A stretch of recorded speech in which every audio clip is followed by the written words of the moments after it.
High drama in Westminster. The pressure is mounting on British Prime Minister Theresa May after the resignation of House of Commons leader and prominent Brexit supporter Andrea Leadsom. Well, Alex has been reading that resignation letter. Alex, tell us more.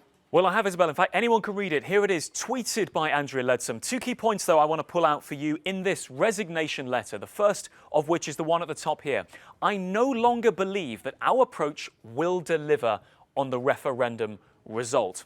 Further down the letter, Andrea Leadsom going on to say, I cannot fulfil my duty as leader of the House, that's leader of the House of Commons, to announce a bill, this is Theresa May's latest attempt to get a Brexit deal through, with new elements that I fundamentally oppose. These two key points, damning blows, Isabel, for Theresa May.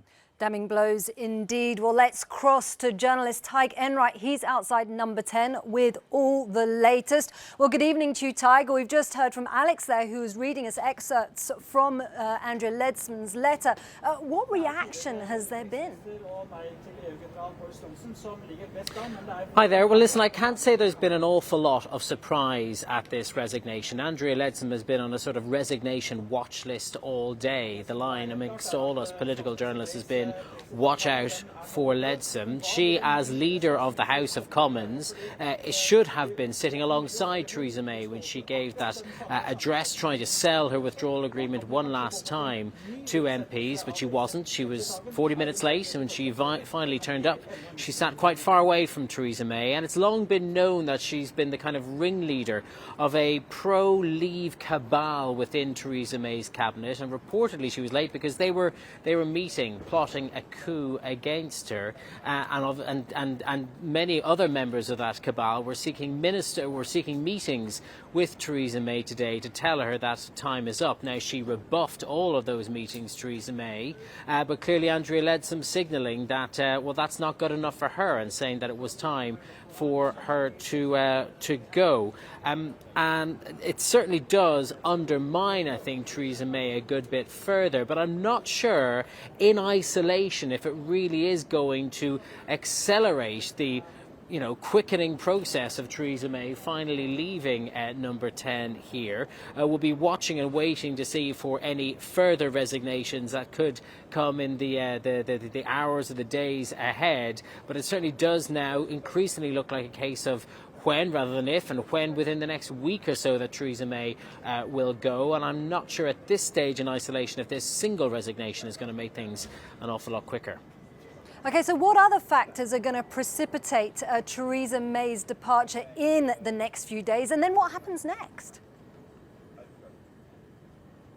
Well, she's trying to buy herself another 2 days. And, of course, tomorrow is European election voting day, and she says she'll be out on the campaign trail for that. She has consented to meet a committee of backbenchers on Friday, and I think, again, the gauntlet will be thrown down to her to finally go. It's the same committee that's been agitating for many weeks, for many months now, who've been saying that the withdrawal agreement as it is really has no chance of getting through.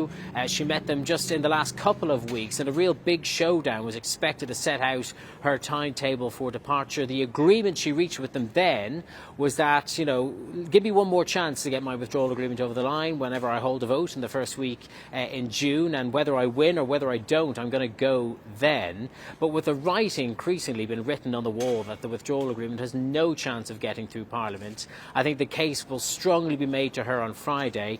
It's time to go. And I think many people would simply agree. Allies are turning against her even now. And it's, not clear exactly what it is she's hanging in there for, because I think the tide really has turned against any agreement which has her name associated with it. Brand Theresa May has been irrevocably tarnished at this stage. And the only one unkind, I think, suggestion as to why she's been so keen to carry on is that she's keen to outlive Gordon Brown's relatively short premiership, and she's got another week left to go before she'll have served longer than he did.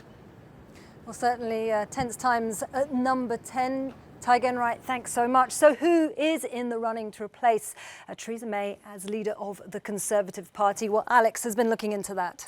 I think, Isabel, the second question from that is, who cares? Well, I'll tell you why you should care. One of these people, it is believed, will replace Theresa May. Why does that matter beyond the borders of the UK? It matters because one of them will inherit Theresa May's Brexit chaos, if you like. Her inability to get a Brexit deal through, they will have to pick up the pieces and try and move things forward. But who's it going to be? These already, just some of the faces, in a very crowded Conservative Party leadership contest. So, we have some betting people here at Euronews, and they've been looking at some of the odds. Let's just bring you up what the odds aggregator, which is Odds Checker, is saying. Well, the number one favourite, Boris Johnson, perhaps somebody, one of the few here, who would be recognised outside of the United Kingdom. Boris Johnson, the odds are 7-4 there. That is, these odds here as of Wednesday night, when speculation about Theresa May's future was perhaps at its peak.